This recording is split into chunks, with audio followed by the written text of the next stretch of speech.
네, 글로벌 경제 이슈 편안하게 들어보는 김보미의 뉴스카페 시간입니다.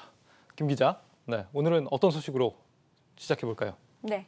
이번 주에 미국 주식이 굉장히 핫했잖아요. 예. 이 다우랑 또 S&P 지수도 사상 최고치 기록을 경신을 했는데 그랬죠. 이런 와중에 가장 핫한 종목이 있었습니다. 바로 어떤 걸까요? 이번 주에는 역시 이제 천슬라라고 굉장히 유명하게 이름을 날렸던 테슬라 아닙니까? 전기차 업체? 네, 맞습니다. 이 주당 1,000달러를 넘어섰다라고 해서 우리가 천슬라라고도 불리는데 3분기에 역대 최대 실적을 거둔 영향이 가장 컸습니다. 예. 그런데 이 전기차 업체가 갑자기 이렇게 실적이 좋아졌다? 뭔가 이상하지 않으세요? 그러게요. 요즘에 이제 반도체 공급난이다 뭐 이래가지고 업체들 차를 거의 생산을 잘 못한다고 들었습니다. 뭐 경기는 좋아지는데 팔 수 있는 차가 없는 지금 그런 상황으로 알고 있는데 이런 상황에서 테슬라가 오히려 역대 최대 실적을 거뒀다고요? 어째 좀 신기한데요? 네, 그렇죠.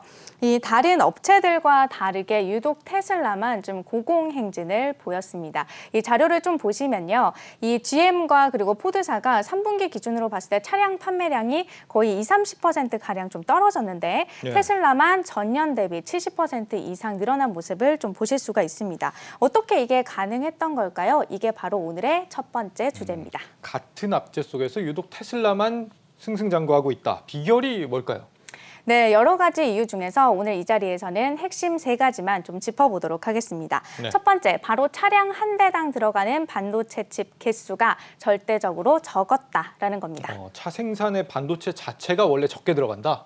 네, 이 MCU라는 칩이 있는데요. 이거를 네. 좀 예를 들어서 좀 보여드리겠습니다. 이번 글로벌 반도체 공급난의 핵심으로 좀 잘 알려져 있죠. 화면에서 보시는 게 바로 MCU라는 칩인데 사람으로 따지면 좀 두뇌 역할을 한다, 브레인 역할을 한다라고 좀 볼 수가 있는데 네. 이 테슬라 모델 3 같은 경우에는 MCU가 총 4개가량 들어갑니다. 그런데 일반적으로 내연기관차 같은 경우에는 이 똑같은 기능을 구현하는 데 있어서 최소 수십 개에서 정말 많게는 수백 개까지 MCU가 필요합니다. 예. 그리고 다른 전기차들도 비슷한 수준이거나 이보다 훨씬 더 많은 MCU가 들어가고요.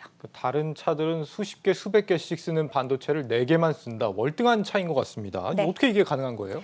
이게 테슬라가 차량 통합 제어 시스템을 직접 설계하면서 반도체 수를 최대한 줄여놨기 때문에 가능한 일이었습니다.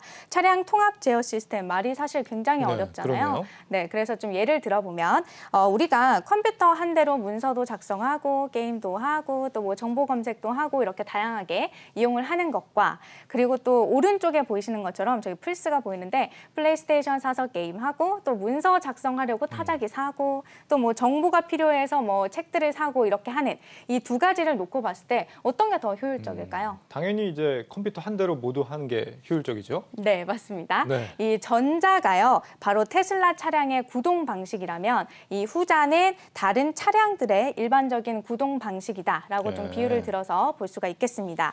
엔진을 제어한다라던가 네. 브레이크 제어나 아니면 에어백 컨트롤 등을 하기 위해서 주요 부품들 하나하나에마다 반도체 칩을 장착을 해서 이렇게 움직여야 되는 일반 차량들과는 다르게 테슬라 같은 경우에는 몇 개의 통합 제어 장치만으로 수많은 기능들 수행이 가능하도록 만들어 놨던 겁니다.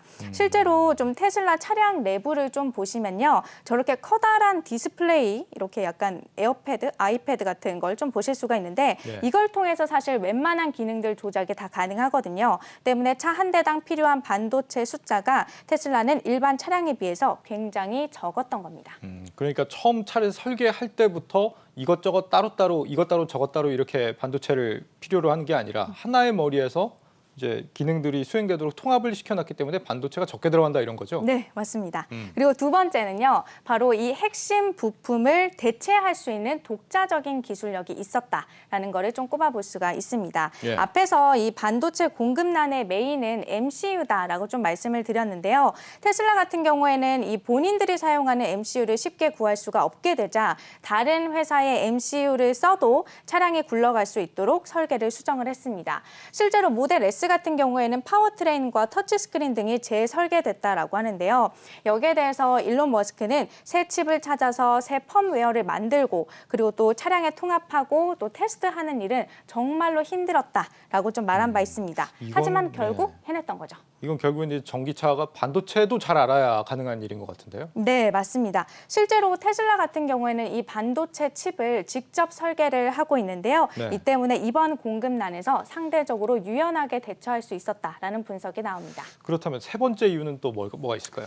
테슬라가 반도체 공급난을 피해갈 수 있었던 이유 세 번째는요. 이 바로 공급망 관리가 수월하다라는 점을 좀 꼽아볼 수가 있겠습니다. 예. 테슬라 같은 경우에는 반도체 칩을 직접 설계를 해서요. 이 반도체 생산 업체에다가 설계도를 주고 그리고 이거 만들어줘라고 하면 이거 반도체 생산 업체에서 이제 반도체 칩을 만들어주는 이런 직접 주문을 넣어서 거래하는 방식을 이용을 하고 있습니다. 이 때문에 반도체 공급 현황 체크가 다른 자동차 회사들에 비해서 좀 수월했던 거죠. 예. 이 생산 업체에다가 바로 확인만 해보면 되는 거니까요. 그런데 다른 일반적인 이제 자동차 회사들 같은 경우에는 대체적으로 이것보다는 조금 더 복잡한 단계를 거칩니다. 자료 화면을 좀 보시면 A 회사가 반도체 단품을 생산해서 B 회사에다가 넘기면요. 그 B 회사가 그걸 갖고 이제 세트 부품을 만듭니다. 이 세트 부품이라고 하면 이제 뭐 자동차 안에 들어가는 엔진이나 브레이크 등과 같은 이제 부품들을 말하는데 이거를 자동차 회사가 B 회사로부터 이제 완성된 부품을 받아서 이거를 조립을 해서 자동차를 만들어내는 구조를 갖고 있는 겁니다. 이런 구조에서 자동차 회사가 사실 반도체 공급 현황을 체크하려면 B 회사에다가 요청을 해야 되고 또 B 회사는 A 회사에다가 요청을 해야 되는 이런 구조를 거쳐야 된다는 거죠. 어떻게 보면 시간이 지체될 수밖에 없는 거잖아요. 네. 그래서 문제는 이 자동차에 들어가는 부품마다 이런 과정을 계속 거쳐야 되고 또 심지어 차량들의 모델도 굉장히 많다 보니까 일반 자동차 회사들로서는 이번 공급난에 있어서 굉장히 좀 어려움이 많았던 겁니다. 이렇게 보니까 한마디로 테슬라는 여러 면에서 좀 효율성을 갖춘 회사다 이런 생각이 드는 것 같습니다. 네. 이 반도체 공급난이 단기간에 해결되지는 않을 것 같고 그렇다면 앞으로도 이제 테슬라만의 독주 체제가 한동안 이어질 것이다 이렇게 보는 게 맞을까요? 일단 물론 테슬라도 예외가 될 수는 없습니다. 일론 머스크 같은 경우에는 이제 중형 트럭 테슬라 세미 같은 경우에 많은 셀과 또 많은 칩을 필요로 하는데 2023년까지는 이 심각한 공급망 부족을 극복해내야 한다라고 말한 바 있습니다. 실제로 로드스터나 사이버 트럭 그리고 테슬라 세미 등 일부 모델들의 출시 계획이 연기된 상황이고요. 네, 이 차 생산에서 반도체가 이렇게 중요해질지 누가 알았겠습니까? 예전에는 이제 그냥 굴러가기만 하면 됐는데 이제는 이제 소프트웨어가 그 이상의 비중을 차지하고 있기 때문에 국내 완성차 업체들도 사실 이제는 좀 완전히 좀 다른 시각에서 생산 공정을 완전히 좀 혁신해야 되는 그런 상황이 아닌가 싶습니다. 네. 테슬라의 성공의 비밀을 들어봤고 네.